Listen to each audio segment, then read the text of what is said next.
కొంతమంది డైరెక్టర్లు వచ్చి మీకోసమే రాశాను శ్రీమాన్ గారు ఈ పాత్ర మీరే చేయాలి అన్నప్పుడు మనం ఎన్ని కోట్లు సంపాదించినా రాని తృప్తి ఒకటి ఉంటుంది. మీకోసమే చేయాలి, మీకోసమే రాశాను, మీరు తప్ప ఈ క్యారెక్టర్ వేరే వాళ్ళకి నేను అనుకోను, మీరైతేనే ఈ సినిమా చేస్తానని కొంతమంది ఫిక్స్డ్ డైరెక్టర్ కొంతమంది ఉంటారు. వాళ్ళు చూసినప్పుడు ఏమనిపిస్తుంది ఆ స్క్రిప్ట్ మీ దగ్గరికి వచ్చినప్పుడు? అలా వచ్చిందే కాంచన, లారెన్స్ మాస్టర్. సూపర్, అందుకని అంత పేరు వచ్చింది దానికి.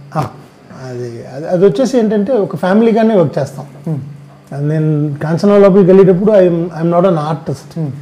నేను ఆ స్క్రిప్ట్ లోపల ఒకడిని, ఆ ఫ్యామిలీలో ఒకడిని. ఓకే. అండ్ రెండోది ఏంటంటే whatever ideas I get, నాకేమేమి మైండ్కి వస్తుందో అదంతా చెప్పినప్పుడు మాస్టర్ గారు దాన్ని ఈ స్క్రిప్ట్ని డిస్టర్బ్ చేయని ఒక కామెడీ పీస్ అయితే ఇమీడియట్గా దాన్ని అక్సెప్ట్ చేసుకుని దాన్ని ఇన్పుట్స్ తీసుకుని లోపల మళ్ళీ స్క్రిప్ట్లో ఎక్కించి ఇంకొక రోజు ఎక్స్ట్రా అయినా అది షూట్ చేసి అది చూసి ఆనందించి మళ్ళీ వచ్చి గట్టిగా పట్టుకుంటాడు, భలే చెప్పావు అని. సో అది ఆ గివ్ అండ్ టేక్ అంటే it is a group of people working together, అప్పుడే అది కరెక్ట్గా వస్తుంది. సో అలాగా కొంతమంది డైరెక్టర్స్ ఉన్నారు నాకు కూడా నా లైఫ్ కెరియర్లో. ప్రభుదేవ మాస్టర్ గారు చేసినప్పుడు కూడా ఒక పర్టికులర్ ఫిలింలో ఊర్వశి గారితో నన్నే అనుకున్నారు.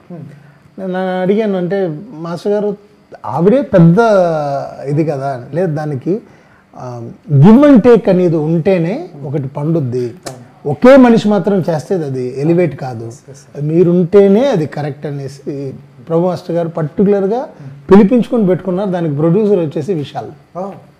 సూపర్.